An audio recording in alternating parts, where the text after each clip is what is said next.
हे young minds, कैसे हैं आप सभी। तो दोस्तों स्वागत है आप सभी का अपने यूट्यूब चैनल में। दोस्तों मेरा नाम योगेश केमनी, आपका मैक्सवेल भैया।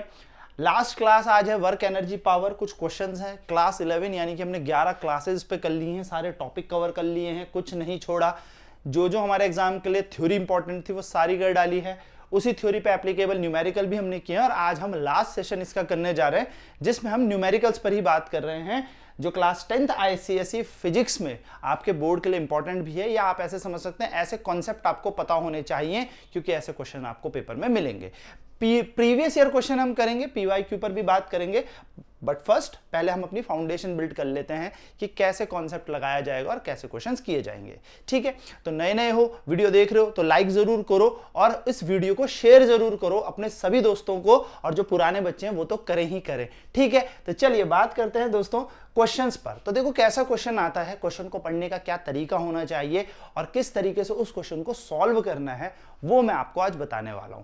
ठीक है, देखो सॉल्व सब कर लेते हैं, लेकिन फिर आपको ध्यान देना है कि सॉल्व करते वक्त हमें कैसे लिखना है, कैसे हमें डिलीवर करना है, क्योंकि मैं फिर कह रहा हूं जब बोर्ड में आपकी कॉपी जाएगी तो आपकी कॉपी ही बताएगी आपको कितना आता है। आपका फेस वहां पर नहीं दिखता तो आपको देख के हम नहीं बता सकते, या कोई भी टीचर नहीं बता सकता कि बच्चा पढ़ने में कैसा होगा। तो आपकी कॉपी ही आपका प्रमाण है, आप कह सकते हो आपकी कॉपी ही आपको रिप्रेजेंट वहां पर करेगी। तो आपको तरीके से हर चीज वहां पर बतानी है, जस्ट लाइक कि एग्जामिनर को कुछ नहीं आता, हम इनको समझाएंगे। ठीक है, इस तरीके से उनको आता है, उनको बहुत ज्यादा आता है, बट हमें अपनी कॉपी पे ऐसे लिखना है कि उनको कुछ नहीं आता, इस तरीके से हम समझाएं कि उनको हमारी कॉपी से एकदम से चीजें समझ में आ जाएं। ठीक है, चलिए तो क्वेश्चन कह रहा है अ बॉल ऑफ मास 50 ग्राम। ठीक है, एक बॉल है। ठीक है बच्चों, ध्यान से करना, कुछ इसमें ऐसी टेंशन लेने वाली बात नहीं है। ठीक है, बस आपको ध्यान से इस क्वेश्चन को देखते रहना है। जो जो चीजें लिखी हैं, क्वेश्चन पढ़ना कैसे है वो मैं आपको बताता हूं। हर एक चीज को आराम से समझो। एक बॉल है जिसका मास है 50 ग्राम, इसको ऊपर फेंक दिया। देखो वर्टिकली अपवर्ड, यानी कि वर्टिकल का मतलब ऊपर, ऐसे ऊपर फेंक दिया। ठीक, अब ऊपर फेंका होगा तो कुछ वेलोसिटी से फेंका है, ऐसे तो है नहीं अपने आप चली जाएगी, हमें इसे फेंकना पड़ेगा। तो हमने 20 मीटर पर सेकेंड से इसे फेंक दिया। ठीक है, तो अभी तक मुझे जो दे रखा था, बॉल का मास दे रखा था। ठीक है, जिसको हमने ऊपर फेंका, कितनी वेलोसिटी से फेंका, 20 मीटर पर सेकेंड। अब कुछ बच्चों को यहाँ पे कंफ्यूजन होता है कि सर मुझे मास कैसे पहचानना है। तो बच्चों याद रखना, जब भी मास की बात आएगी तो किलोग्राम या ग्राम लिखा होगा किसी वैल्यू के पीछे। तो यहाँ पे देखो ग्राम लिखा है ना, यहाँ पे ग्राम लिखा है, तो ये मेरा मास है। तो मैं क्या करने वाला हूं, सबसे पहले हमारा स्टेप ही यही होता है। स्टेप पहला हमारा ये होगा, एग्जाम में आपको स्टेप नहीं लिखने, पर आपको याद रखना है कि स्टेप पहला हमारा यही होगा कि whatever is the data given in the question right it down. यानी कि आप सबसे पहले गिवन डेटा लिख लो। क्या क्या आपको दे रखा है भाई, मैं बार बार क्वेश्चन नहीं पढ़ने वाला, तो मुझे मास दे रखा है, तो मैंने मास को m बोला। कितना दिया है, 50 ग्राम। ग्राम में मास है। ठीक है, कोई दिक्कत नहीं, अभी ध्यान से देखते रहो। नेक्स्ट उसने बोला इसको ऊपर फेंक दिया, कितनी वेलोसिटी से, 20 मीटर पर सेकंड की वेलोसिटी से। यानी कि बच्चों मुझे इनिशियल वेलोसिटी दे रखी है कि जिससे बॉडी को फेंका गया, तो मैं वेलोसिटी लिख लेता हूं। मुझे वेलोसिटी भी दे रखी है। सर वेलोसिटी की पहचान हमें समझ में नहीं आएगी, तो हमें बेटा ये समझ में आएगा, इसके आगे मीटर पर सेकंड लिखा। आप अपनी गाड़ी भगाते हो किलोमीटर पर आवर में, तो ऊपर किलोमीटर होगा, पर होगा, और फिर नीचे आर होगा, यानी कि ऊपर डिस्टेंस नीचे टाइम, ऐसा कुछ देखने को मिले तो वो आपकी स्पीड है। ठीक है, तो ये 20 मीटर पर सेकंड है। अब सुनो बच्चों ध्यान से, सबसे पहले गिवन डेटा लिखना है। ठीक है, लिख दिया हमने गिवन डेटा। नेक्स्ट चीज में क्या बोला उसने, कैलकुलेट। अब इसके आगे तो कुछ हिंट है नहीं।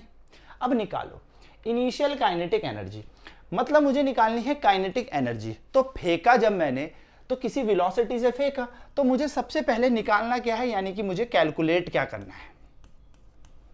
ये चीजें ना आपको पता होनी चाहिए एकदम क्लियर कट दिमाग में। तो आपको निकालना है इनिशियल काइनेटिक एनर्जी। उसने यही कहा इनिशियल काइनेटिक एनर्जी, तो मैं इसको K मान लेता हूं कि मुझे K निकालना है, काइनेटिक एनर्जी। आप चाहे तो I मान लीजिए कि इनिशियल की बात हो रखी है। क्वेश्चन में इनिशियल वेलोसिटी भी कहा था, तो अगर आप ये भी लिखोगे तो कोई दिक्कत नहीं। हाँ, ये बात है कि इनिशियल वेलोसिटी को हम U मानते हैं, तो आप U लिख लो। दिमाग में क्लियर रखना, वैसे वी भी लिखोगे तो कोई दिक्कत नहीं है, ठीक है। तो हमने ये डेटा अपने अनुसार लिख लिया जितना हमने पढ़ा था, ठीक है। Imparted to the ball. अब बच्चों ध्यान से मेरी बात सुनना, आपको काइनेटिक एनर्जी निकालनी है सबसे पहले। तो सबसे पहला स्टेप आपका क्या होगा, ध्यान से सुनिएगा। अगर आपको काइनेटिक एनर्जी निकालनी है तो सब जानते हैं काइनेटिक एनर्जी का फॉर्मूला होता है ½ mv²। अब क्योंकि इनिशियल निकालनी है तो हमें इनिशियल वेलोसिटी लगा दी। अब मैं बोलूंगा शुरुआत का निकालो तो शुरुआत की स्पीड लगाना, बाद का निकालना तो बाद की स्पीड निकालना, वो देख लेंगे। चलो ठीक है सर। अब बच्चों आप छोटी सी बात ध्यान में रखिएगा कि जो K होता है वो होती है एनर्जी, और एनर्जी की यूनिट होती है जूल, और जूल तब तक नहीं आती जब तक ये मास ग्राम में है। इसको आपको किलोग्राम में निकालना पड़ेगा। तो किलोग्राम में करने के लिए मैं यहां पे आपको छोटा सा एग्जांपल दे रहा हूं, जिनको कन्वर्जन नहीं आता वो याद रखेंगे। जब भी ग्राम दिया हुआ होगा और किलोग्राम में बदलना हो तो उसको 10⁻³ से मल्टीप्लाई कर देना, जो भी वैल्यू यहां दे रखी है। जैसे अगर यहां पर दे रखा है 50 ग्राम तो 50 लिखो और यहां पे 10⁻³ लिख दो। ये 10⁻³ कोई बड़ी बात नहीं होता, इसका मतलब होता है हमने इस 50 को डिवाइड कर दिया है 1000 से, तो आपका मतलब यही है सर, है ना आसान। अब आप बताओ अगर यहां पे 70 ग्राम दिया होता तो मैं इसको किलोग्राम में कैसे बदलता, 70/1000, और ये बदल गया मेरा किलोग्राम में। अगर यहाँ पे 80 ग्राम दिया होता तो मैं कुछ नहीं करता, ये ग्राम है ना, 80 को डिवाइड कर देता 1000 से, ये मेरा किलोग्राम में आ जाता। अगर यहाँ पे सर 500 ग्राम दिया होता तो मैं क्या करता, इस 500 को डिवाइड कर देता 1000 से। 500 ग्राम आलू लेने जाओ तो आधा किलो ही देगा ना, तो देख लो 5 1 5 5 2 10, आधा किलो यानी कि हाफ kg। तो 500 ग्राम किसके बराबर होता है, ½ kg। तो सिंपल मैथमेटिक्स है। तो भैया इसको बदल देते हैं, तो कन्वर्जन कर दो, नेसेसरी कन्वर्जन्स हमने कर दी और इसको इतने में ही हमने छोड़ दिया। हम डिवाइड मल्टीप्लाई लास्ट में करेंगे, अभी हम अपने सिर में जोर नहीं देते। सो this is an extra knowledge for you, ये आपके लिए एक एक्स्ट्रा नॉलेज है कि जब भी ग्राम को किलोग्राम में बदलना है तो आपको 10⁻³ से मल्टीप्लाई कर देना है या फिर 1000 से डिवाइड कर देना है। बात वही है, देखो ये जब एक्सपोनेंट है -3, नीचे जाएगा तो प्लस का 3 हो जाएगा, ठीक है। चलो दोस्तों अब लगा दो वैल्यू, हाफ की जगह हाफ, मास कितना दिया था 50/1000, तो जो जैसा है वैसे ही लगा दो। अब हमें चिंता इस चीज की नहीं है, केजी में है, ठीक है, हमने लगा दी। वेलोसिटी कितनी दे रखी है 20 का, और मैथ्स कहती है स्क्वायर है तो इसका स्क्वायर कर दो। बस दोस्तों अब क्या करना है, 1/2 की जगह 1/2, 50/1000 की जगह 1000। पहले कैंसिल मत करना, मेरा कहने का मतलब है कैंसिल मल्टीप्लाई डिवाइड तब करो जब ऐसा लगे कि अब आंसर आने ही नहीं वाला, अब मल्टीप्लाई करके डिवाइड करके ही आएगा। यहां तक तो चल रहा है काम, है ना। अब देखिए 1 2 3, अब यहां पर हमें सॉल्व करना पड़ेगा। तो 1 0 से 1 0 कट गया, 1 0 से 1 0 कैंसिल, 1 0 से 1 0 कैंसिल, और 2 से आपने कैंसिल कर दिया 1 2, तो ये बना 5 × 2। और सभी जानते हैं 5 2 = 10 या 2 5 = 10, और यूनिट जरूर लिखना जूल। अब इतना लिखने के बाद आप क्या देंगे लास्ट में आंसर, आप लिखेंगे पहला पार्ट का आंसर है द इनिशियल काइनेटिक एनर्जी, ये लिखना बहुत जरूरी है। द इनिशियल काइनेटिक एनर्जी क्या बोल रहा है, देखो यही पूछा ना आपसे, calculate the initial kinetic energy imparted to the ball. The initial kinetic energy imparted to the ball is 10 joule.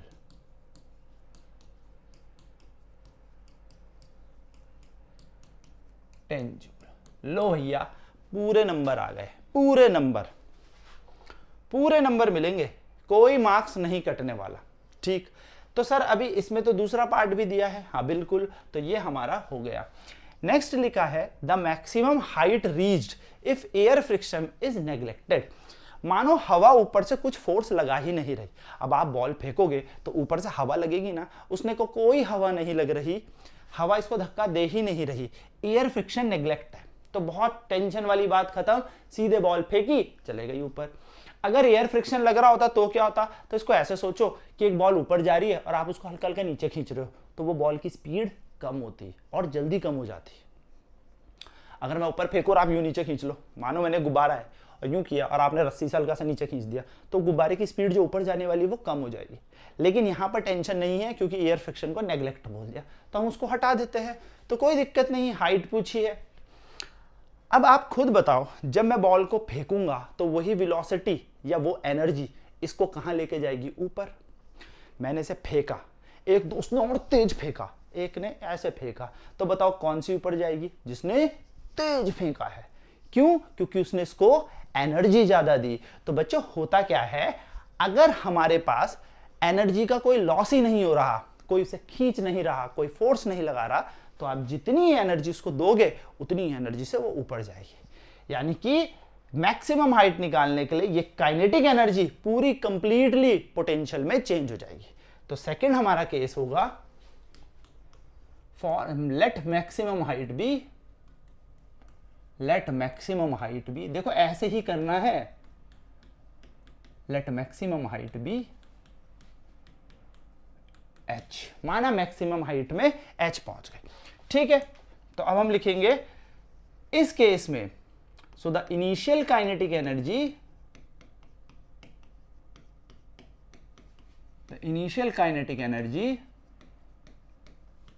Is equals to potential energy. देखो हमने लास्ट क्लास में पढ़ा था कि पूरी काइनेटिक एनर्जी किस में कन्वर्ट हो जाती है? पोटेंशियल एनर्जी में।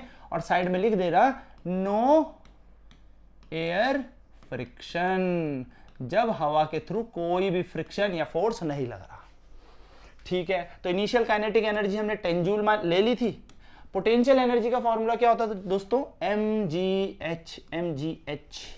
तो बस लगा दो 10 की जगह 10, ये लेके चलना, ठीक है, इसके बिना नंबर नहीं मिलेंगे। मास था 50 अपॉन 1000, ग्रेविटी की वैल्यू 10 और हाइट हमें निकालनी है। अब क्या किया जाए सर? तो इसको h को यहीं छोड़ दो, देखो h को यहीं छोड़ दो, 1000 जाएगा ऊपर, मैं फिर कह रहा हूं मल्टीप्लाई डिवाइड, लास्ट में ये चला गया ऊपर, ये 50 आएगा नीचे और ये 10 भी आ जाएगा नीचे। मैं इसको अरेंज करके बच्चों ऐसे लिख सकता हूं कि h इक्वल्स टू कितना आ रहा है? h की वैल्यू जो है वो है 10 इंटू 1000 अपॉन में 50 इंटू 10, और दोस्तों ये उड़ा दो, 0 से 0, 5 1 5, 5 2 10, और हाइट आ जाएगी 20 मीटर। यानी कि कितनी मैक्सिमम हाइट इस बॉल ने अटेन की है? 20 मीटर। तो हम लिखेंगे द मैक्सिमम हाइट, ये लिखना बहुत जरूरी है, the maximum height attained by body, attained by ball, sorry, ठीक है, बाय द बॉल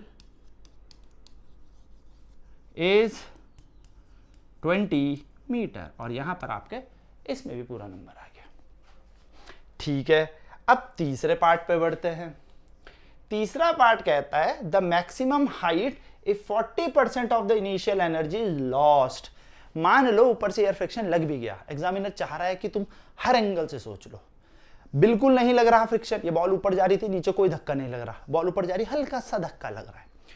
अब इस क्वेश्चन में क्या कहा, जरा इंपॉर्टेंट ये बात है, क्योंकि ये परसेंटेज वाले क्वेश्चनों में बच्चा फंसता है, तो इसको सोचने का मैं आपको एक तरीका बताता हूं, फिर आप इस तरीके से सोचिएगा। दोस्तों हमें निकालनी है मैक्सिमम हाइट, यानी कि ऊपर कितना जाएगा, लेकिन तब निकालना है जब ऊपर से फ्रिक्शन लग रहा है, यानी कि ऊपर से एक बैठा हुआ बंदा नीचे इस बॉल को फूंक मार रहा है, ऐसे समझो।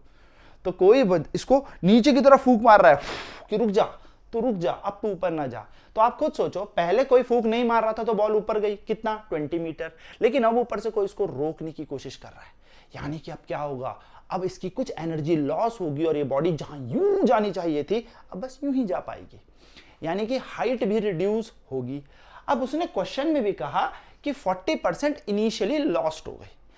दोस्तों अगर मानो आपके पास 100 रुपए हैं और मैं 100 रुपए लेके बाजार जाता हूं और 100 रुपए में 40% खर्च कर देता हूं, सिंपल सोचो, तो अगर मेरे पास 100 रुपीज हैं और 100 रुपीज में बाजार लेके गया, जिसमें से मेरा 40% लॉस हो गया, यानी कि मैंने 40% खर्च कर दिए, यानी कि 100 का 40% जो होता है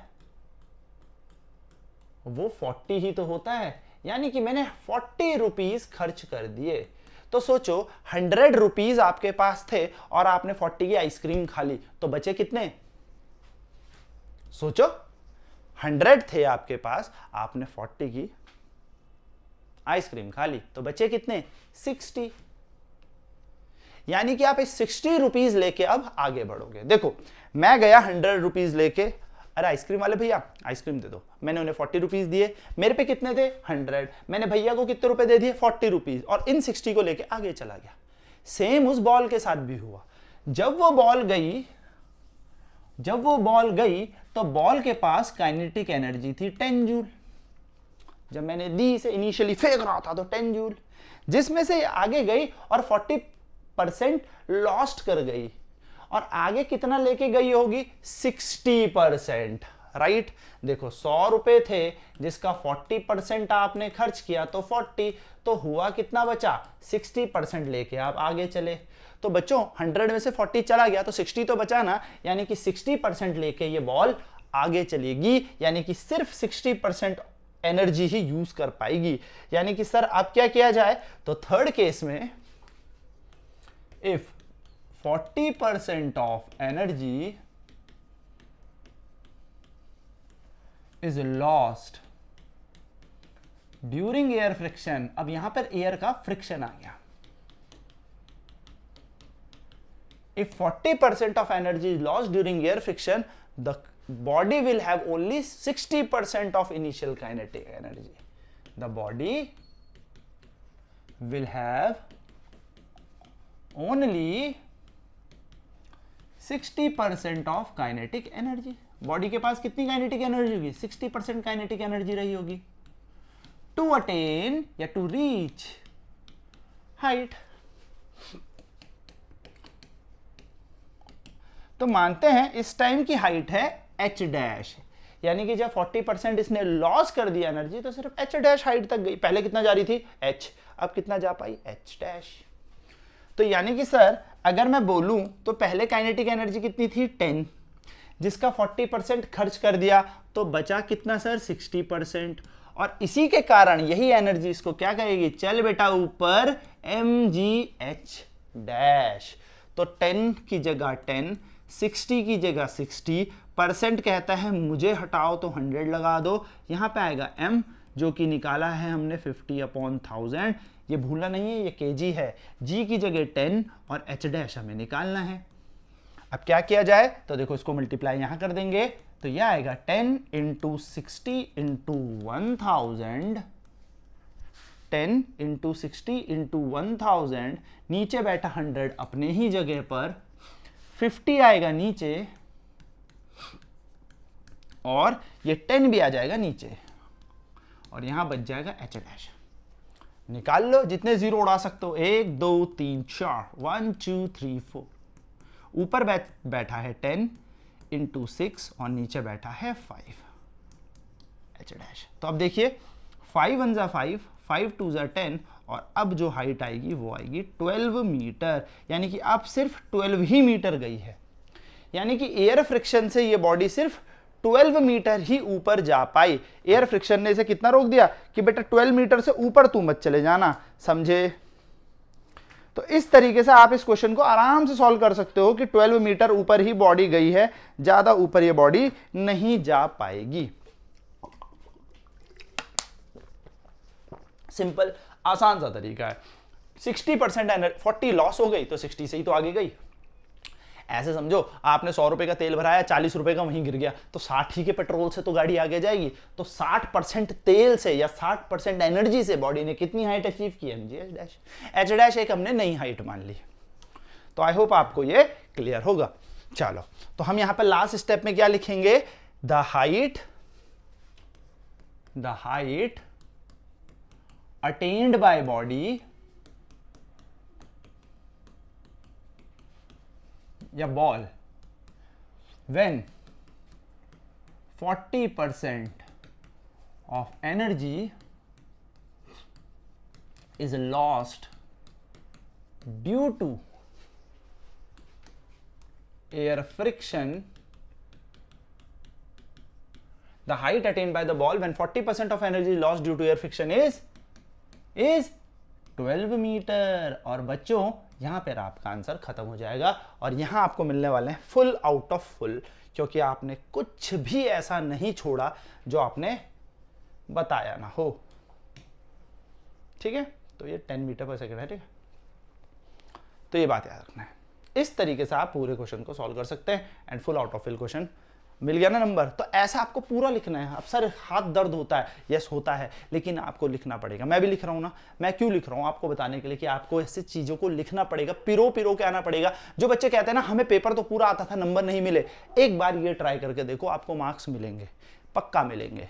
ठीक है, क्योंकि मार्क्स निकालने का तरीका ही ये होता है कि हर चीज आप अच्छे तरीके से बता के आए टीचर को। ठीक है, तो इनिशियल काइनेटिक एनर्जी के आई या के आपने मानी है, वटएवर कुछ भी मान सकते हो, बट जो भी आप मानोगे, आप एक्स मान लो, कोई इशू नहीं, पर बता के आना कि मैंने एक्स को इनिशियल काइनेटिक एनर्जी माना है। नहीं तो टीचर को क्या पता है एक्स का मतलब क्या है, बात समझ रहे हो? तो इस तरीके से बताना। चलो अपने अगले क्वेश्चन की तरफ बढ़ते हैं। ठीक है, नेक्स्ट क्वेश्चन कहता है अ बॉल ऑफ मास 20 ग्राम, एक बॉल है 20 ग्राम की जो गिरती है किसी 10 मीटर की हाइट से, फॉल हो रही है, गिर रही है, and after striking the ground, ground में पड़ी, टप्पा खाया, टक टप, टप्पा खा के रिबाउंड होती है हाइट ऑफ 8 मीटर, 20 मीटर से आई, बस इतना ही उच पाई।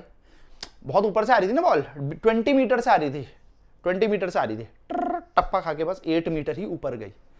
20 मीटर से आ रही थी, टप्पा खा के 8 मीटर आ गई, यानी कि रिबाउंड मतलब टिप खा के बॉल का या बॉल का ऊपर आना। ठीक है, काइनेटिक एनर्जी बहुत जस्ट स्ट्राइकिंग द ग्राउंड, कोई इशू नहीं है। सबसे पहला स्टेप होता है गिवन डेटा, तो चलिए इसका सॉल्यूशन लिख लेते हैं। Write down the given data, whatever the data given in the question. तो भैया आपको क्या दिया है, मास दे रखा है, मास। अब ज्यादा देर नहीं लगानी, एम लिखना है। कितना दिया है, 20। सर कैसे पहचाना मास है, मास के पीछे ग्राम लिखा होगा या किलोग्राम लिखा होगा, ग्राम लिखा है। ग्राम को केजी में बदलना सिखाया है, डिवाइड कर दो 1000 से, और ज्यादा पंगे मत लो, सिंपल। चलो ठीक है सर, आगे लिखा है 10 मीटर, मीटर का मतलब हाइट होता है दोस्तों। ठीक है, तो कितनी हाइट से इसे फेंका गया, तो मान लो h हाइट से फेंका गया जो कि है 10 मीटर। फिर वो कह रहा है स्ट्राइक करता है ग्राउंड में और रिबाउंड होता है, टप्पा खा के ऊपर आता है, यानी कि रिबाउंड के बाद उसकी हाइट कितनी थी, तो ओरिजिनल हाइट ये थी, ये रिबाउंड होके हाइट है, रिबाउंड हाइट, यानी कि टप्पा खाने के बाद ये 8 मीटर ऊपर आ गया। ऐसे समझो, यहां थी ये बॉल, कितने ऊपर थी, 20 मीटर की हाइट पे थी, बॉल आई नीचे, नीचे नीचे नीचे नीचे,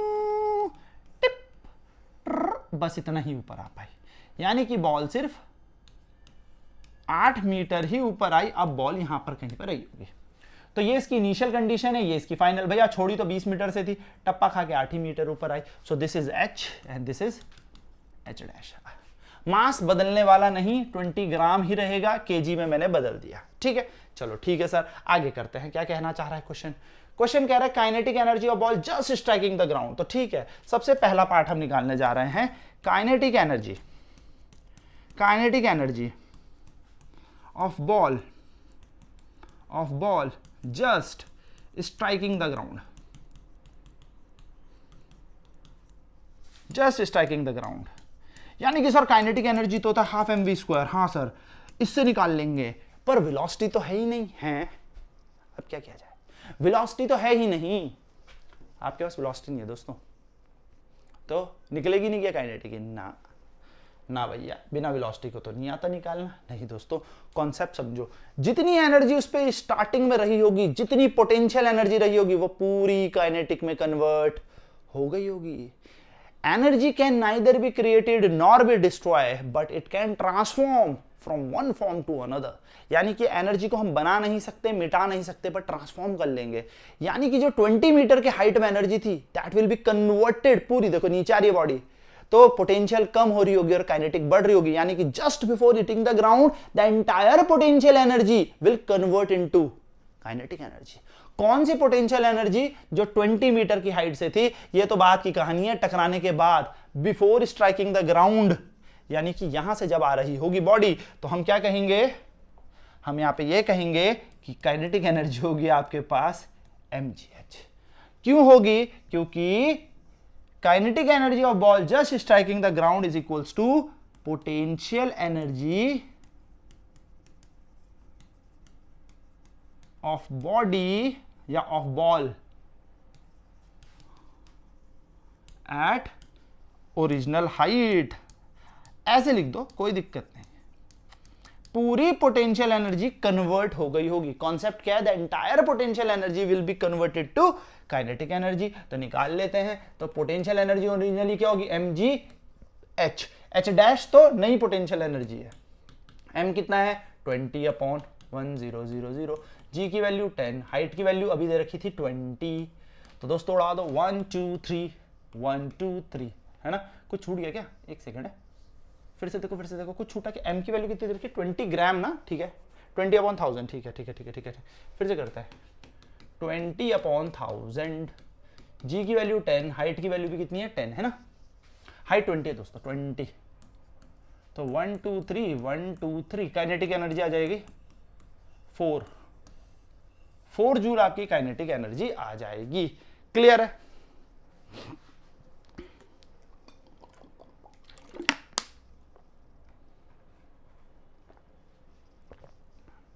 फोर जूल आपकी काइनेटिक एनर्जी। अरे सॉरी, 10 मीटर है दोस्तों, हैं? अरे मैंने 20 बना दिया यार, देखा मेरी भी गलती होती है, इसलिए कह रहा हूँ क्वेश्चन को ध्यान से पढ़े। 10 मीटर है, 10 मीटर, ठीक है, तो 10 लगा दो, कोई इशू नहीं है। अरे 10 लगा दो, कॉन्सेप्ट सेम है भाई, 4 का आधा 2 हो जाएगा। तुम 2 जूल, तो 2 जूल की है इस पे काइनेटिक एनर्जी। यानी कि जो बॉल ऊपर से आई, यहां पर जितनी पोटेंशियल एनर्जी थी, कितनी थी? 2 जूल। अब ये सारे 2 जूल किस में कन्वर्ट हो चुकी है? काइनेटिक में। अब जब इसने टप्पा खाया, तो अगर ये सारी काइनेटिक कन्वर्ट हो जाती वापस, तो ये फिर से ऊपर चला जाता 10 मीटर की हाइट पे। लेकिन सारी एनर्जी कन्वर्ट नहीं होती, कुछ ना कुछ। हवा भी तो है यार, एयर फ्रिक्शन भी तो है, ग्रेविटी दीदी भी तो है, ये सारे रोल प्ले कर रहे होंगे, और ये एक हाइट तक ही पहुंच पाया जिसका नाम है h डैश। यानी कि ये अब पूरी ऊंचाई तक नहीं पहुंच पाया। तो नेक्स्ट पार्ट क्या कह रहा है इसका? The loss in kinetic energy of the ball on striking the ground. अब आपको लॉस बताना है कि लॉस कितना होगा काइनेटिक एनर्जी पे। तो सबसे पहले हम एक काम करते हैं, क्योंकि जितनी काइनेटिक एनर्जी है, ये तो इनिशियल काइनेटिक एनर्जी आपके पास आ गई टकराते वक्त, अब बॉडी फिर टकरा के कुछ ऊपर गई, यानी कि अब हम निकालेंगे second part which is kinetic energy of ball at rebounded height.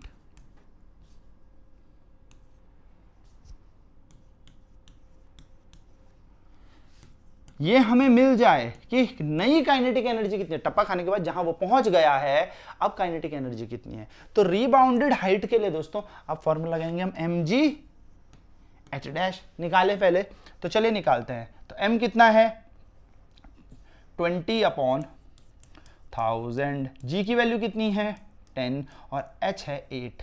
तो सॉल्व करेंगे 1 2 1 2 8 2 16, और याद रखिएगा इसको सॉल्व मत करना, जीरो अगर एक बार नीचे है तो ये 1.6 बन जाएगा, यानी कि 1.6 जूल इसके पास अभी भी एनर्जी है। अब बच्चों खुद सोचो, यहां से आ रहे थे, यहां टकराए और अब यहां पहुंच गए। तो जब यहां से टकरा रहे थे तब आपके पास एनर्जी थी 2 जूल, और टकराने के बाद अब आपके पास यहां पर एनर्जी है 1.6 जूल। अगर आपके पास थोड़ी ज्यादा एनर्जी होती तो क्या आप और ऊपर नहीं चले जाते? बोलो हाँ या ना। अगर आपके पास थोड़ी ज्यादा एनर्जी होती तो थोड़ा ऊपर चले जाते, सब थोड़ी सी एनर्जी और होनी चाहिए थी, 2 जूल में ऊपर पहुंच जाता। यानी कि कितनी की कमी आई? पहले 2 जूल थी, अब 1.6 हो गई, यानी कि इन दोनों का डिफरेंस जो कि 0.4 जूल है, इतनी एनर्जी का ही तो लॉस हुआ है, तभी तो ये बॉडी ऊपर नहीं जा पा रही और सिर्फ आधा ही ऊपर गए। ऐसे सोचो ना कि यहां से यहां तक का किराया था 2, और आप यहां से यहां जा पाए और आपका किराया खत्म हो गया।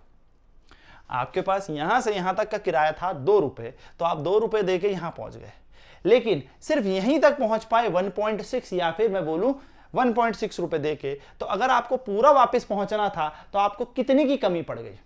सोचने का तरीका समझो। यहां से यहां तक आने में किराया लगता है 2 रुपए, और आपको सिर्फ यहां से यहां तक पहुंचने में 1.6 रुपए लगे। तो दोस्तों अगर आपको वापस पूरा पहुंचना था तो कितने की कमी हो गई आपके पास? आप बोलोगे सर इतने रुपए की। तो यही एनर्जी का लॉस है। ठीक है, तो आप याद रखिएगा कि एनर्जी का लॉस निकालना है आपको, यानी कि आपको एनर्जी का लॉस निकालना है तो आपको क्या करना पड़ेगा कि भैया ऊपर से आते वक्त की जो एनर्जी थी, फिर एक पर्टिकुलर हाइट पे पहुंचने की जो एनर्जी है, उन दोनों का हमें डिफरेंस निकालना पड़ेगा। That will be loss in kinetic energy. तो हमें सेकंड पार्ट में लॉस निकालना है। ठीक है, loss in kinetic energy will be equal to kinetic energy of ball just striking the ground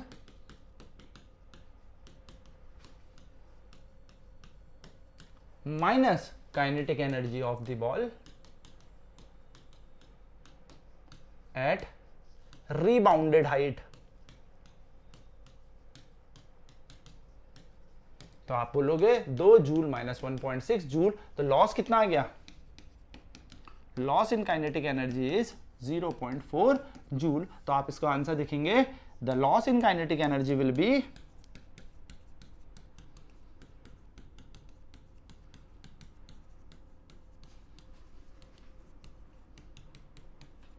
0.4 joule. इस तरीके से आंसर आपको लिख के आना है। चलिए, सेकंड पार्ट भी हमारा इसमें हो गया। एंड बी पार्ट कह रहा है, देखो what happened to the loss in kinetic energy in part second. तो लॉस कहां गई, हुआ क्या, वो कहां चले गया? वो किराया तो हम पे था, वो किराया कहां गया? वो 0.4 जूल गए कहां? भाई ये जो लॉस आया है, ये जो कमी आई है, जैसे आपके पास मैंने एक एग्जांपल अभी दिया था, 100 रुपए थे, 100 रुपए लेके बाजार गए, 40 रुपए की आइसक्रीम खा ली और 60 रुपए लेके आगे निकल गए। तो कोई पूछे वो 40 रुपए गए कहां? वो तो चीट कर ली, वो तो आइसक्रीम खा ली। यानी कि इस काइनेटिक एनर्जी में लॉस क्यों आया? तो आप बोलोगे this loss will be in kinetic energy. B part आप लिखेंगे, आपको हर एक पार्ट लिखना है। The loss in kinetic energy is due to the loss in kinetic energy. ये जो लॉस आया ना, जब जमीन में गिरी ये बॉडी, धप आवाज, यानी कि sound energy. So the loss in kinetic energy is due to heat energy and sound energy. आप ये भी लिख सकते हो कि फ्रिक्शन को ओवरकम करने में चले गया, बट यस, ये चीज आपके पास है। तो हीट एनर्जी फ्रिक्शन से ही आती है। तो जनरली क्या होगा, जब वो बॉल आई होगी, आप भी देखते हो ना, बॉल को जब पटकते हो तो थप आवाज आती है, तो साउंड एनर्जी में उसने कुछ एनर्जी अपनी लॉस कर दी है। तो ये आपने देखा कि जो लॉस आया है काइनेटिक एनर्जी में, वो साउंड एनर्जी और हीट एनर्जी के कारण आया है। ठीक है, तो कहां चली गई ये एनर्जी? यहां बर्बाद हो गई। चलो ठीक है, चलिए आगे बढ़ते हैं नेक्स्ट क्वेश्चन की तरफ। तो हमने यहाँ पे तीनों इसके वो कर दिए हैं, पहला पार्ट भी कर लिया, इसका पहले के दोनों पार्ट कर लिए, एक एंड बी पार्ट भी कर लिया। चलिए नेक्स्ट बढ़ते हैं आगे। क्वेश्चन कह रहा है, अ सिंपल पेंडुलम, एक सिंपल पेंडुलम है, ऑसिलेट कर रहा है, टू यहां मैक्सिमम पहुंचता है, फिर मीन पे आता है, फिर टू यहां जाता है, अपने पॉइंट से यहां पहुंचा, फिर वापस आया, जूम, फिर टू, फिर वापस आया, टू टू टू टू, ये तो करता है टू टू टू। एक मैक्सिमम हाइट के ऊपर भी जा सकता है अगर आप इसको बहुत तेज मार दो, पर इन्होंने कहा ये मैक्सिमम हाइट पकड़ता है कुछ। तो पढ़ते हैं क्वेश्चन। एक सिंपल पेंडुलम है, वाइल ऑसिलेटिंग, ऑसिलेट का मतलब ये होता है दोस्तों, फिर सुनो ऑसिलेशन क्या होता है, गया वापस आया, फिर गया, फिर वापस आया, एक ऑसिलेशन, टिक चिक टिक चिक डुम, टिक चिक टिक चिक डुम, टिक चिक टिक चिक डुम। ठीक है, तो ये होता है ऑसिलेशन। ऑसिलेशन ये होता है, एक बार गया, फिर वापस आया, फिर पीछू को जाएगा, फिर बीच में आएगा, that is one complete oscillation, one vibration, one wave, whatever you know. ठीक है, so simple pendulum while oscillating rises to the maximum vertical height. ये ज्यादा ऊपर नहीं जाता, 5 सेंटीमीटर जाता है, जमीन से सिर्फ 5 सेंटीमीटर ऊपर जाता है। मान लो यहां से शुरू हुआ था, टू यहां तक गया, तो अगर मैं इस हाइट को देखूं तो ये कितना ऊपर है, 5 सेंटीमीटर ऊपर है। रेस्ट पोजीशन से, when it reaches to the extreme position on one side, if the mass of the bob of a simple pendulum is 500 gram and the g is equals to this, find। अब चलो, पहले क्या क्या दे दिया, हमें नहीं पता, हमें मैक्सिमम वर्टिकल हाइट दी है, और यूनिट पकड़ो सेंटीमीटर में क्या होगी, हाइट होगी। तो क्या लिखा है, गिवन डेटा देते हैं, गिवन डेटा लिखना जरूरी है। सॉल्यूशन, हाइट हमें दी है दोस्तों, हाइट कितनी, 5 सेंटीमीटर। आओ बच्चों तुम्हें सिखाएं कहानी सेंटीमीटर की। क्या सिखाया था? ग्राम को किलोग्राम में बदलना है, डिवाइड बाय 1000। सेंटीमीटर को मीटर में बदलना है, सेंटीमीटर को मीटर में बदलना है, तो डिवाइड बाय 100 या मल्टीप्लाई 10 टू द पावर -2। ठीक है, -2 वाले ऐसे सीख ले कि सेंटीमीटर के अंदर 10 टू द पावर -2 मीटर होता है। अगर यहां पर 2 सेंटीमीटर लिखा है तो यहां पर ऊपर लिखना 2/100। अगर मीटर बन जाएगा, 3 सेंटीमीटर लिखा है तो क्या करोगे, ऊपर 3 नीचे 100, मीटर बन जाएगा। अगर 4 सेंटीमीटर लिखा है तो 4/100, यहां पर मीटर बन जाएगा। यहां पर 5 सेंटीमीटर लिखा है तो 5/100 मीटर। अगर यहां पर 100 सेंटीमीटर लिखा है तो 100/100, 0 ने 0, 0 ने 0 तो 1 मीटर। तो दोस्तों 1 सेंटीमीटर इक्वल्स टू 100 मीटर, यही तो मैंने बताया। इसको यहां पे 1 2 100, इसको मल्टीप्लाई करो, या 100 यहां से गायब, 100 सेंटीमीटर इक्वल टू 1 मीटर, ये लिखा है। ठीक है, तो सेंटीमीटर को मीटर में बदलने के लिए क्या करना है, जो भी चीज है उसको डिवाइड बाय 100 कर देना है, जो भी चीज है उसको डिवाइड बाय 100 कर देना है। मीटर बन गया भाई अपना। ठीक है सर, समझ में आती है बात। नेक्स्ट अपने को बोला है कि कहां भी पहुंचता होगा, कहीं भी पहुंचता होगा, लेकिन इसका मास दे रखा है। बॉब होता है वो गोला जो नीचे बंधा हुआ होता है, टू टू टू टू, घूम कौन रहा है, बॉब द बिल्डर। ठीक है, मास आ गया हमारे पास 500 ग्राम। दोस्तों अभी सिखाया था, अगर ग्राम लिखा है तो डिवाइड बाय 1 2 3, बस खत्म कहानी, ये केजी बन जाएगा। करना जरूरी है, हाँ बिल्कुल करना जरूरी है। क्यों करना जरूरी है? क्योंकि एनर्जी जूल में आती है, जूल होती है kg meter per second square. Sir कैसे पता? फोर्स इनटू डिस्प्लेसमेंट भाई, फोर्स न्यूटन में होता है, newton equal to 1 kg meter per second. Clear चलना, आराम से चलो, कोई दिक्कत नहीं, पर क्लियर चलो। इसलिए जूल में निकालना है तो ये केजी में, ये मीटर में होना मांगता है। टाइम सेकंड में चलता है, टाइम की दिक्कत नहीं है। हाँ वो किस्मत खराब हुई, वो घंटों में दे दे तो बदलना पड़ेगा। ठीक है, extreme position one side, if the mass of the Bob is this. ठीक है, जी की वैल्यू दे दी हमें, ठीक है, ग्रेविटी की वैल्यू दे रखी है तो लगानी है तो लिख दो, पर लिखना है तो लिख दो। सर अभी तक तो नहीं लिखी, हाँ उस टाइम मन नहीं था, ऐसा कुछ नहीं है। इसकी वैल्यू पता होती है तो लिखनी है तो लिख दो, नहीं लिखनी तो भी चलेगी, क्योंकि दे ही रखा है उन्होंने, है ना, मतलब ये तो दे ही रखा है चीख के साफ साफ। The total energy of the simple pendulum at any instant, किसी भी इंस्टेंट पे निकालनी है। उसने बोला यहां यहां यहां यहां यहां, कहीं पे भी निकालो, कहीं पर भी निकालो, हमें क्या दे रखा है उसके हिसाब से निकाल लेते हैं। दोस्तों हमें वेलोसिटी तो दी नहीं है, हमें पता है यो है बॉब, यो बॉब यहां पे बैठा, यो बॉब गया होगा टर यहां, जमीन से कितने ऊपर पहुंच गया, ये 5 सेंटीमीटर, फिर ये पीछे आया होगा जुम जुम जुम जुम जुम, ये है मीन पोजीशन, फिर ये पीछे जुम जुम जुम जुम जुम, ये यहां पहुंच गया, तो ये यहां पे भी 5 ही सेंटीमीटर गया होगा। चलो अब किसी भी इंस्टेंट में बोल रहा हूं, यहां यहां यहां यहां यहां यहां यहां यहां। अब हमें क्या पता, हमें सिर्फ एक चीज पता है कि एनर्जी कंजर्व्ड होती है। यहां पर एनर्जी निकालूं तो काइनेटिक पोटेंशियल का सम कांस्टेंट होगा, यहां निकालूं काइनेटिक पोटेंशियल का सम कांस्टेंट होगा, यहां निकालूं तो काइनेटिक तो 0 होगी पर पोटेंशियल मैक्सिमम होगी mgh, तो सम तो तब भी सेम होगा। तो मैं इतना दिमाग लगाऊं ही क्यों सर, और मैं डायरेक्ट पोटेंशियल एनर्जी निकाल लेता हूं। बिल्कुल, तो मैं सीधे पोटेंशियल एनर्जी निकाल देता हूं। तो भैया टोटल एनर्जी बोला उसने, टोटल एनर्जी, ठीक है। So total energy will be the energy at any instant, यहां पे लिखेंगे the energy at any instant will be equal to sum of kinetic energy, पूरा लिखना है, एंड पोटेंशियल एनर्जी।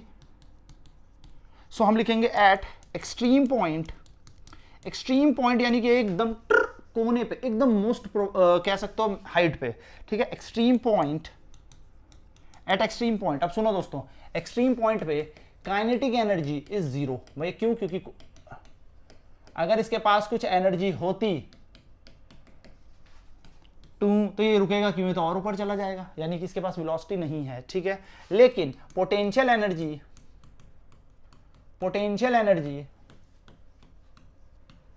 जो U है वो होगा mgh। तो टोटल एनर्जी होगी वो क्या होगी, K प्लस U, यानी कि 0 प्लस U यानी कि mgh, यानी कि टोटल एनर्जी आपके पास आ जाएगी mgh। और दोस्तों टोटल एनर्जी के लिए क्या लिखेंगे हम, वैसे E भी मान सकते हो, तो इतनी लंबी कहानी लिखने की नीड नहीं है, ठीक है। M की वैल्यू कितनी दी थी, देखो 500 ग्राम थी ना, तो ग्राम को केजी में बदला, जी की वैल्यू 10 थी और हाइट उसने कितना बोला 5 सेंटीमीटर। लो कुछ बदलने की जरूरत नहीं, मैंने कुछ काटा पाटा कुछ नहीं, आप यहाँ पे पहले निकालते हो, आप यहाँ पे मुझे पता है बच्चा क्या करता है 0.05 मीटर, फिर इसको यहाँ लगाओगे तुम, हाँ फिर इसको यहाँ लगाओ, यहाँ 0.05, फिर पॉइंट से हटा के फिर जीरो लगाओगे। कहा इतना ड्रामा करना, पहले ही कहा इतना टेंशन में आ जाना ज़्यादा बेटर नहीं है कि पहले इसको इतना भी छोड़ दो।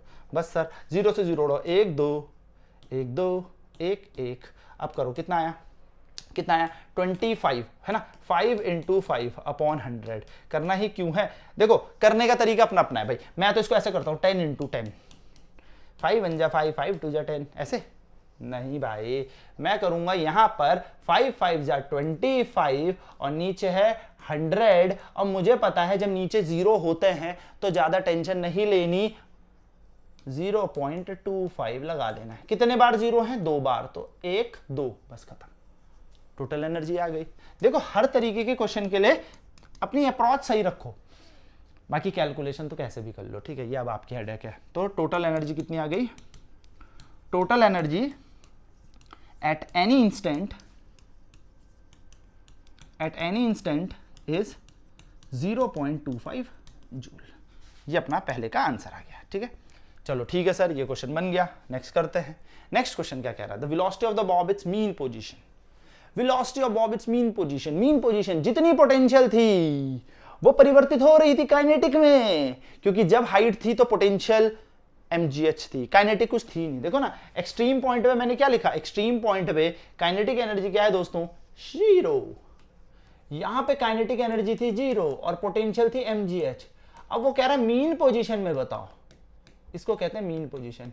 तो इस मीन पोजीशन में ये सारी पोटेंशियल घटने लगेगी और काइनेटिक बढ़ने लगेगी, यानी कि इस पॉइंट में काइनेटिक एनर्जी जो mv² है ना, वो पूरी की पूरी चेंज हो गई है।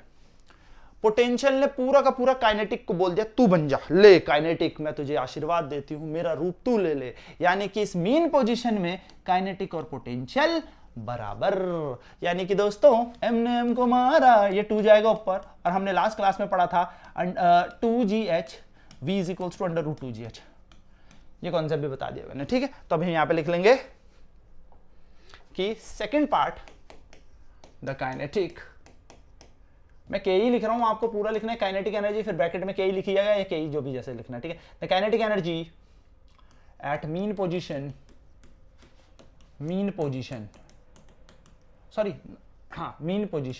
Is equal to potential energy at extreme position. अगर वेलोसिटी का सीधे फॉर्मूला आता तो लिखना velocity at the mean position is √2gh, कोई इशू नहीं, ठीक है। मैं उनको बता रहा हूं जिनको फॉर्मूला याद नहीं है, वो कॉन्सेप्ट याद रखो। पोटेंशियल पूरा काइनेटिक में, यानी कि हाफ mv², mgh, टुकुम खत्म, हाफ की जगह हाफ, v² की जगह v², मास की गया, मास तो गया, g की वैल्यू 10 और h की वैल्यू कितनी दी हुई, h की वैल्यू 5 सेंटीमीटर, यानी कि 5/100। सर ऐसा करना जरूरी था? नहीं। क्यों? क्योंकि मेरे को तो mgh की वैल्यू भी पता है, ही यही तो रहेगी टोटल एनर्जी। ऐसे भी कर सकते हो, v² = 2 × 10 × 5 अपॉन में 100। 10 ने इसको उड़ा दिया 5 टाइम्स और 5 ने 5 को मारा 1, तो v² = 1, v = √1, 1 का मतलब 1 मीटर पर सेकेंड। यूनिट जरूर लिखना, ये वेलोसिटी है, मैंने बीच में कहीं नहीं लिखा लेकिन लास्ट में लिख दिया, तो यूं लास्ट में end statement, the velocity of the bob at mean position is 1 meter per second. Sir मैं mgh ना लगाऊं और मैं ये लगा दूं, लगा दे भाई लगा दे, कोई फर्क नहीं पड़ता, यहां पर कुछ मत कर, इसका हाफ mv² को तू ये भी लगा दे, और ले ये भी सीख ले, हाफ mv² जो था वो mgh के बराबर था, और mgh ही तो 0.25 था भाई, टोटल एनर्जी तो 0.25 के बराबर थी ना, 0.25। m को हाफ रख दे, m की जगह रख दे, फिर वही 500/1000 रखना तो पड़ेगा भाई, v का स्क्वायर ऐसे रख दे, इसका मतलब क्या होगा, पॉइंट हटाऊंगा 2 0 लगा दूंगा लोग, 25/100। सर v² निकालना है, लगा दे 25/100, ये 100,000 जाएगा ऊपर, 1000। सर ये 2 भी भेज दो ऊपर, भेज दिया भाई, ले अपॉन बढ़ा दिया और ये 500 नीचे आ गया, और कुछ तो नहीं रह गया इधर, ना रह गया। 1 2 1 2 1 1, यहाँ आया 25 इंटू 2 बाई 50, 2 ने 25 मार दिया और 50 मार दिया, यहाँ आया 1, तो v square is equal to 1। Again से फिर से देख लो, कुछ नहीं होना, 25 2 जा 50, नीचे बैठा है 50, यहाँ पे है v का स्क्वायर, क्या फर्क पड़ा, दोनों ने एक दूसरे को मार दिया, v की वैल्यू बन गई √1, क्योंकि v का स्क्वायर हटा तो √1 मीटर पर सेकेंड। तो भाई तुम चाहो तो mgh लगाओ, चाहे तो तुम ये कॉन्सेप्ट लगाओ, कोई इशू नहीं, बस तरीका सीख लो, पता होना चाहिए। एंड लास्ट में स्टेटमेंट जरूर लिख देना, हर एक चीज का आंसर दोगे तो ही नंबर मिलेंगे। नेक्स्ट पूछा है assumption made in your calculation, assumption made in your calculation. तो क्या अजम्पशन लेके चले गए, अजम्पशन ये लिखा कि भाई हमने एयर फ्रिक्शन नहीं लिया, एयर फ्रिक्शन लेते तो there should be some loss of energy, हवा चल रही है, हमने यहाँ पे लिया कि कोई भी एयर फ्रिक्शन नहीं है, इसलिए बॉब बू बू बू बू घूम रहा है, हवा चल रही होती तो बॉब जाता अगली बारी में टू, ऐसे तो जाता ना बॉब, यहां से मारा धक्का, फिर धीरे धीरे कम हो जाता। लेकिन एयर फ्रिक्शन नहीं है तो हमने कहा लो, एयर फ्रिक्शन नहीं है तो बेसिकली यहां पर ये चल रहा है। तो assumption is nothing, in our calculation we have taken that there is no air friction. So last में लिख सकते हैं या स्टार्टिंग में लिख सकते हैं, तो हम यहां पर लिख सकते हैं नोट में, वो लिखेंगे हम assumption that the air friction that there is no air friction। हमने अपनी कैलकुलेशन में कोई एयर फ्रिक्शन नहीं लिया, लेते तो there should be some loss of energy. कोई फूंक मार रहा है, बॉल रुकेगी, ऊपर से बॉल आ रही थी, हवा लग रही है, इसको रोका जाएगा। ठीक है, इस तरीके से आप इस क्वेश्चन को करेंगे तो will get the full marks. लड़ाई पूरे नंबर लाने की है यारों। ठीक है, चलो, हमारे नंबर नहीं आते, पढ़ते हम पूरा है, करते हम पूरा है, नंबर नहीं आते बिकॉज हम तरीके से सजा के समझा के नहीं आते। ठीक है, this is the biggest mistake जो सभी कर रहे हैं। पहली बात याद रखो, we are not studying for competition, ये एक बोर्ड एग्जामिनेशन है, बोर्ड एग्जामिनेशन में हमें सब चीजें समझानी पड़ेंगी। कंपटीशन की बात होती सीधे फॉर्मूला लगाओ, कोई इशू नहीं। A ball of mass 0.2 kg is thrown vertically upward with an initial velocity of 20 meter per second. Calculate the maximum potential energy it gains as it goes. अब कुछ भी नहीं है इसमें, तो क्या पूछा है, मास दिया है, गिवन डेटा लिख दो, मास। कैसे पहचानोगे, मैंने कहा किलो या किलोग्राम लिखा होना चाहिए या ग्राम लिखा होना चाहिए, तो 20 kg है, मैं इसमें कोई छिड़खानी नहीं करने वाला। नेक्स्ट बोला upward with velocity of, velocity कैसे पहचानोगे, 20 मीटर पर सेकेंड दे दिया, आगे इनिशियल भी लिखा था तो मैं इनिशियल भी लिख लेता हूं, मैं इनिशियल भी यहां पर लिख लेता हूं, इनिशियल वेलोसिटी। इनिशियल वेलोसिटी को हमारी बुक्स में कहा जाता है यू, मान लो तो मान लो। नेक्स्ट उसने बोला है calculate the maximum potential energy, यानी कि हमें निकालनी है मैक्सिमम, ये तो हलवा क्वेश्चन आ गया यार, maximum potential energy, maximum potential energy, यानी कि आपको यू निकालनी है जिससे कि वो गेन करे और ऊपर जाए। तो कहीं पर भी क्वेश्चन में एयर फ्रिक्शन दे नहीं रखा तो हम एज्यूम भी नहीं करेंगे, सोचेंगे भी नहीं कि एयर फ्रिक्शन जैसी कोई चीज है। ठीक है, तो हम सीधे निकालेंगे फॉर्मूला क्या है हमारे पास, तो मैं आपको बता रहा हूं, ठीक है, ऐसे लिखने की नीड नहीं है, वी नो दैट सीधे करके लिख सकते हो, वी नो दैट, हम जानते हैं। ठीक है, तो हम जानते हैं potential energy is equals to mgh होता है। तो बस यहां पर आप सॉल्व कर लेते हैं, m कितना है 0.20, g की वैल्यू है 10। ठीक है, नहीं दी तो 10 ले लेते हैं, दिया होता 9.8 तो ले लेते हैं 9.8, और h की वैल्यू की ना ना ना मुन्ना ना, या तो u है ही, u है, h तो दे नहीं रखा, तो क्या हो जाएगा, जो इनिशियल काइनेटिक एनर्जी होगी वही क्या बन जाएगी, मैक्सिमम पोटेंशियल एनर्जी बन जाएगी। तो यहां पर आएगा, देखो कॉन्सेप्ट, जितनी एनर्जी आप दोगे उतनी से ही तो ऊपर जाएगा। ठीक है, तो मैक्सिमम इनिशियल काइनेटिक एनर्जी, मुझे लगा हाइट दे रखी, सीधे लगाने वाला था मैं, हाँ, पर कैसे लगता, initial kinetic energy is equal to potential energy, maximum potential energy या पोटेंशियल एनर्जी। तो हमें पोटेंशियल एनर्जी निकालनी है, तो हम लिखेंगे यहां पर हाफ mv², यानी कि जो काइनेटिक एनर्जी है ये पूरी कन्वर्ट हो गई पोटेंशियल पे। तो u is equals to half, m की वैल्यू दे रखी है 0.20 और वेलोसिटी u थी तो u ले लेना ऊपर, तो u का स्क्वायर कितना है 20 इंटू 20 का स्क्वायर ना। चलो दोस्तों, u की जगह u, हाफ की जगह हाफ, 20 का पॉइंट हटाएंगे तो 20, अब देखो पॉइंट हटता है तो 1, कितनी डिजिट है, 2 डिजिट है, लगा दिया 2 0, नीचे है 20 और स्क्वायर मतलब 20 इंटू 20। चलो दोस्तों सॉल्व कर लेते हैं। एक जीरो से एक जीरो कैंसिल हो गया, एक जीरो से एक जीरो कैंसिल हो गया, इस 2 ने इस 2 को मार डाला, तो u की वैल्यू कितनी आएगी 22 या 40 जूल। तो लास्ट में लिख देंगे the maximum kinetic, the maximum potential energy is, the maximum potential energy is 40 joule. And statement में खत्म कर दिया इस क्वेश्चन को। ठीक है, चलिए लास्ट क्वेश्चन। ये क्वेश्चन आपका एक कह सकते हो आप प्रीवियस ईयर क्वेश्चन में से एक और आपकी text book sorry text book का भी एक पार्ट है। क्वेश्चन कह रहा है द डायग्राम गिवन बिलो, एक ये डायग्राम आपको दे रखा है, आई होप ये सभी को दिख रहा हो क्लियर कट। हाँ दिख तो रहा है, ठीक है, बहुत बढ़िया। स्की जंप वाला है। The skier weighing 60 kgf stands at A at the top of ski jump. He moves from A to his jump to B. वो यहां से करता है जंप, घूम। ठीक है, चलो सर समझ में आती है बात। तो ए से बी वो जंप करके आ रहा है। Calculate the change in the gravitational potential energy of the sphere between A and B. तो दोस्तों ग्रेविटेशनल पोटेंशियल एनर्जी क्या होती है, mgh। तो सबसे पहले हमें यहां पर मास ढूंढना है। इस बॉडी का मास है 20 kgf। मास के साथ जब 9.8 मल्टीप्लाई करोगे, जब भी kgf को 9.8 या 10 से मल्टीप्लाई करोगे तो आएगा वेट। तो पहले तो इस क्वेश्चन के लिए बेसिक समझो, और वो बेसिक ये है कि अगर कभी kgf दे रखा हो तो ये मास है भैया, मास, ये मास होता है। अगर कभी kgf दिया हो तो ये है मास, और इसके साथ जब 10 मल्टीप्लाई कर दोगे तो वो बन जाएगा वेट। और वेट का फॉर्मूला होता है दोस्तों मास इनटू ग्रेविटी। खोपड़ी में खोल लो इस बात को, अच्छे से बिठा लो कि m अगर दे रखा होगा kgf में तो 10 या 9.8 से मल्टीप्लाई करोगे तो वो वेट बनता है, और वेट होता है mg के बराबर। क्यों होता है, क्योंकि ये हम यहां पर यूज करेंगे। ठीक है सर, तो इस क्वेश्चन में देखो आपको मास कितना दिया है 60 kgf। तो हम लिखने वाले हैं, यहां पे करते हैं इसको सॉल्व। मास कितना दे दिया, मास 60 kgf।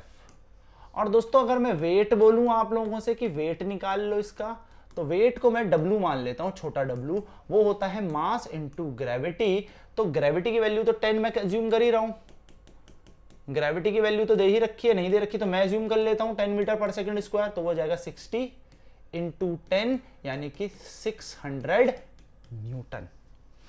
एक एक वैल्यू समझ लेना, m का मतलब मास, g का मतलब ग्रेविटी यूज करेंगे, क्योंकि जहां पर हम mgh लगाएंगे ना, वहां mg की जगह सीधे इसको चिपका देना है। भाई जब मैं वर्गडन लगाऊंगा ना mgh, तो mg की जगह सीधे ही आएगा। बच्चे क्या करते हैं 600 फिर g लगाएंगे फिर h भी लगाएंगे, अरे फंस जाओगे रे। mg का मतलब होता है वेट, वेट एक फोर्स है, तो mg यहां पर 600 न्यूटन है। मास हमें 60 kgf दिया है, इसको हमने 10 से मल्टीप्लाई करना है या 9.8 से मल्टीप्लाई करना है, वो ग्रेविटी की वैल्यू जो भी दे रखी होगी हमारे पास वेट आ जाएगा। ठीक है सर, चलिए अब निकाल लेते हैं change in gravitational potential energy. तो हम लिखेंगे हाइट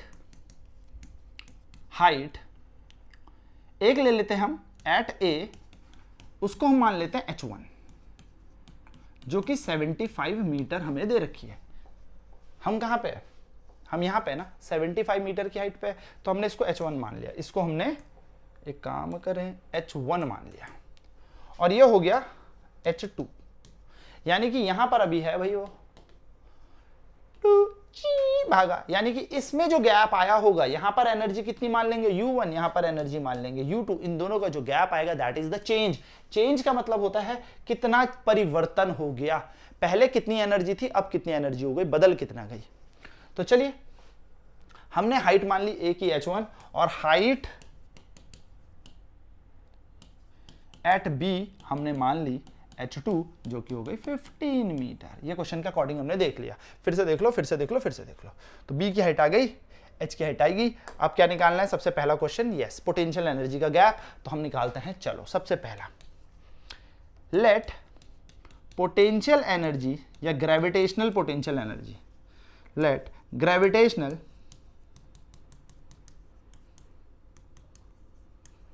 पोटेंशियल एनर्जी को मैं पी लिख रहा हूं, आप पूरा लिखेंगे, gravitational potential energy at A be U1 and, तो जिसका फॉर्मूला क्या होगा, mgh1, किसका, U1 का। और ऐसे ही आप क्या कहेंगे, let gravitational potential energy at B, आप पूरा लिखेंगे, gravitational potential energy at B U2, और U2 की वैल्यू क्या होगी, अगेन mgh2। थर्ड चीज कह रही है change in gravitational potential energy, तो change in gravitational potential energy will be equal to gravitational potential energy at A minus gravitational potential energy at B. तो चेंज को निकालने के लिए हम लिखते हैं डेल्टा U, और यहां लिखा जाएगा U1 माइनस U2, और डेल्टा U हम जो निकाल रहे हैं वो निकलेगा mgh1 माइनस mgh2। मेरी बात सुनना ध्यान से दोस्तों, हमें यहां पर हाइट पहले से ही मीटर में दे रखी है, तो मुझे कन्वर्जन नहीं करना। अगर ये सेंटीमीटर में दी होती तो बदलना पड़ता, किसी भी चीज में दी होती बदलना पड़ता, पर पहले से एक चीज उसने आसान कर दी कि ये मीटर में दी है। ठीक है, तो हर चीज को आराम से करना है, ऐसे भागना नहीं है, दौड़ाना नहीं है। ठीक है, हर एक क्वेश्चन के पीछे। तो अगर मैं यहां पर बात करूं तो हमारे पास ये बन गया mgh1 माइनस mgh2, तो निकाल लेते हैं। चलो चेंज, mg उठा के कॉमन ले लें, mg इससे बाहर आ गया, ब्रैकेट लगा देते हैं, तो यहां बच गया सिर्फ h1। इन तीनों में mg बाहर, माइनस की जगह माइनस, इन दोनों में से भी mg बाहर, तो h2। देखो कॉमन लेने का मतलब क्या होता है, दोनों में से बाहर ले लिया। अब अगर इसको मल्टीप्लाई करोगे अंदर तो mgh1 माइनस mgh2 यानी कि सेम बन जाएगा। ऐसा करके क्या फायदा हुआ, ऐसा करके कोई, मैं यहां पे लिख रहा हूं, इसके आगे आपको पेज के आगे बढ़ाना है। इससे करके फायदा ये हुआ दोस्तों कि चेंजिंग जो पोटेंशियल एनर्जी उसमें mg की वैल्यू ना हमें दे रखी है, कितना, 600 डायरेक्ट दे रखी है 600, तो दिमाग नहीं लगाना। ठीक है, सीधे mg की वैल्यू 600 है। ठीक है, कोई बच्चा ये मत लगाना पहले 60, हाँ m की जगह 60, g की जगह 10, कोई इशू नहीं, कोई इशू नहीं। लेकिन मैं पहले से ही mg निकाल चुका हूं। ठीक है, तो मैं पहले से ही mg निकाल चुका हूं, तो मैंने पहले से mg की जगह ये रख दिया, h1 है 75 माइनस का 15, यानी कि डेल्टा u बराबर 600, 75 माइनस 15 होता है 60, तो डेल्टा u इक्वल टू हो जाएगा 6 6 36, 1 2 3 0, 1 2 3 0। इतना खत्म कहानी। सो this is change in gravitational potential energy. ये आपके पास है change in gravitational potential energy, आपके पास आ गई change in gravitational potential energy. अब सर क्या किया जाए, दैट्स इट, खत्म कहानी। तो आप लिख दोगे the change in gravitational potential energy is, the change in gravitational potential energy is 36000 joule. अच्छा, कई बार ना इसको पॉइंट्स में लिखा जाता है, जिसको हम कहते हैं साइंटिफिक नोटेशन। ठीक है, क्यों लिखते हैं, ऐसी मजाक करने के लिए आपके साथ, ऐसा नहीं है। ठीक है, साइंटिफिक नोटेशन में तो ऐसा भी हो सकता है कि यही क्वेश्चन या इसका जो आंसर है वो आपके पास इस तरीके से दिया हो, 1 2 3। अब हमेशा 1 डेसिमल प्लेस पे जाना, तो देखो अगर यहां पे पॉइंट लगेगा तो ये वैल्यू तो बहुत छोटी हो जाएगी, क्योंकि ये पॉइंट हटता सर तो ये तो 10 आता, तो ये 2 बन जाता, जबकि आंसर में तो 3 0 थे। तो आपने क्या किया, आपने इसको डिवाइड भी कर दिया और मल्टीप्लाई भी कर दिया, किससे, 10 से। ऐसा करने से क्या हुआ, एक डेसिमल प्लेस में आप चले गए और यहां पर आपके पास 10 टू द पावर 4 बन गया। तो बेटा कोई बड़ी बात नहीं, आप इतने में भी आंसर छोड़ोगे तो बुरी बात नहीं, दोनों चीज सेम है, but this is in the form of scientific notation. आपने साइंटिफिक नोटेशन में बोला है। 7th क्लास मैथ्स में हम पढ़ते हैं, जब एक्सपोनेंट वगैरह पढ़ते हैं, कि साइंटिफिक नोटेशन कैसे लिखी जाती है, कभी इन पे भी चर्चा कर ही लेंगे, तो डोंट वरी। ठीक है, तो इस तरीके से आप क्या कर सकते हैं, पहला वाला क्वेश्चन का आंसर निकाल सकते हैं। चलो हमारा हो गया काम। अब बी पार्ट क्या कह रहा है, if 75% of energy in part A become kinetic energy at B, so calculate speed at which the skier arrive at B. यानी कि 75% एनर्जी, 75 एनर्जी कन्वर्ट हो रही है, 25 खत्म, 25 रुपीज की हम आइसक्रीम खा गए, अब 75 रुपीज लेके आगे बढ़ रहे हैं। जो बताया था मैंने कि आप 100 रुपीज की लेके निकले, 25 की आपने आइसक्रीम खाई, 75 की लेके आगे चले गए। तो इसने क्या कहा, 75 पूरी कन्वर्ट हो रही है। लेकिन क्वेश्चन में कह रहा है पार्ट ए में। अब बच्चे ने यहां पे क्या करेंगे, पार्ट ए में यहां की एनर्जी निकालते हैं कि ए वाले का पार्ट, ए में जितनी एनर्जी थी, ए में, ये ए है ना, ए पॉइंट, ए में जितनी एनर्जी थी वो कन्वर्ट हुई। नहीं दोस्तों, पढ़ना ये ना, यहां पर ध्यान से कैपिटल ए है और पार्ट ए है हमारा ये, यानी कि जो आंसर आया हमारा इस एनर्जी का, ये जो एनर्जी हमने निकाली थी, पार्ट ए की एनर्जी जो निकाली थी, ये 75% कन्वर्ट होती। तो हम लिखेंगे बी पॉइंट कि 75% of energy of part A is converting into kinetic energy. यानी कि हम अगर बात करें तो 36,000 ये थी हमारी पार्ट ए की एनर्जी, जिसका 75% कन्वर्ट हुआ और बी पर पहुंचने पे उसकी काइनेटिक एनर्जी बन गया। बस दोस्तों, तो हमें वेलोसिटी निकालनी है, तो हम लिख देंगे वेयर, इतना यहां पे लिख देते हैं लेट वेलोसिटी एट बी, ये पहले भी लिखना पड़ेगा, ठीक है, at B the velocity of skier at B V, हमने मान लिया वी वेलोसिटी उसके पास, ठीक है। तो बस 36, अब इसको सॉल्व मत करने लग जाना, आराम से 75% का मतलब इतना, आराम से करेंगे, आराम से, हाफ की जगह हाफ। अब दोस्तों मास बताओ, मास कितना है? 600? नहीं सर, मास कितना है? 60। तो एथ आएगा 60 और यहां आएगा v का स्क्वायर, ठीक है।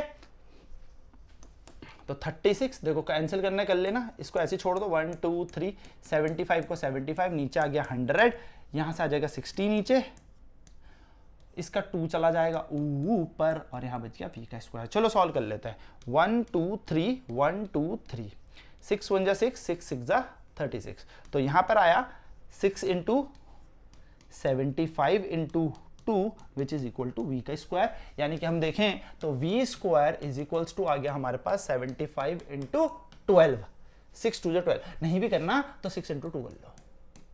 अब कुछ बच्चे से मल्टीप्लाई करने आ जाएंगे, मैं उनके खिलाफ नहीं बोल रहा हूं, मल्टीप्लाई कर सकते हो, पर मैं कहता हूं कि क्यों ही करना, हमें पता है ये v से हटेगा तो यहां रूट बन जाएगा।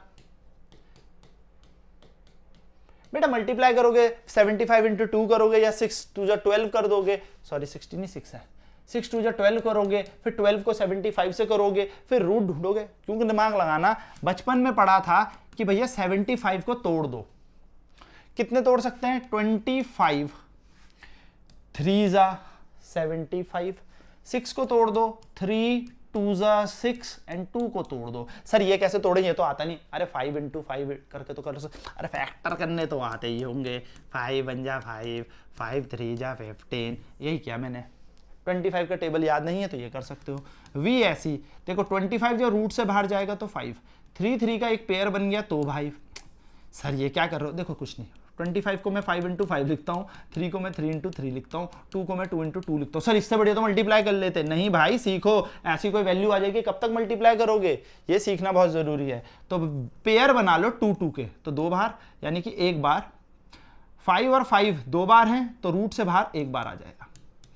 3 और 3 का पेयर बन गया तो 1 बार, 1 बार बाहर, और 2 और 2 का पेयर बन गया तो 1 बार बाहर। तो v इज इक्वल टू 5 2 जा 10, 10 3 जा 30। लो, तो हम बोलेंगे the velocity of the sphere at b, the velocity of sphere at b is 30 meter per second. And that's it दोस्तों, ऐसे आपको करना है एंड कंप्लीट आपका आंसर आ जाएगा। So that's all. मैंने यहाँ पर आपको काफी इंपॉर्टेंट और मजेदार क्वेश्चन कराए हैं, लिखना किस तरीके से है वो आपको बताया है, आपको समझ में आया होगा तो डेफिनेटली। क्लास 11 है ये, ठीक है, तो पक्का कमेंट करें, शेयर करें अपने दोस्तों को, लाइक करें, क्योंकि हमारे 2 चैप्टर कंप्लीट हो चुके हैं, force and work energy power. मैं बता रहा हूँ सारे कॉन्सेप्ट हमने कवर किए। नेक्स्ट क्लास में हम सिंपल मशीन्स लेके चलेंगे। सपोर्ट रहा आपका तो लाइव क्लासेस बहुत जल्दी शुरू करूंगा। लाइव क्लासेस तो फिर हम कंटिन्यू ही करेंगे, क्योंकि कई बार क्या होता है ना, मेरे को ना रिकॉर्डेड बनाने में बड़ी आफत आती है, टू बी वेरी ऑनेस्ट। सुस्त भी तो हूँ मैं, लाइव में मुझे मजा आता है, रिकॉर्डेड में है, क्योंकि मैं इसके अलावा भी 2 चैनलों में पढ़ाता हूँ यूट्यूब पे। लेकिन अगर मैं अपनी बात करूं तो इस चैनल में मैं रिकॉर्डेड ही अभी डाल रहा हूं, just to see how much of you are मतलब इंटरेस्टेड। मैं जस्ट ये देखना चाहता हूं कि कितने आप लोग चाहते हैं कि मैं लाइव आऊं। कमेंट करेंगे, मैं लाइव क्लासेस का एक टाइम ऐसा फिक्स कर दूंगा जिसमें आप लोग सब फ्री हो जाते होंगे एंड मजा आ जाएगा लाइव क्लासेस में, डोंट वरी। बाकी अपने भाई पे विश्वास रखें, खुद पर भी विश्वास रखें, पढ़ते रहें और मिलते हैं नेक्स्ट क्लास में। Till then bye bye, take care, over and out, जय हिंद, गॉड ब्लेस यू ऑल।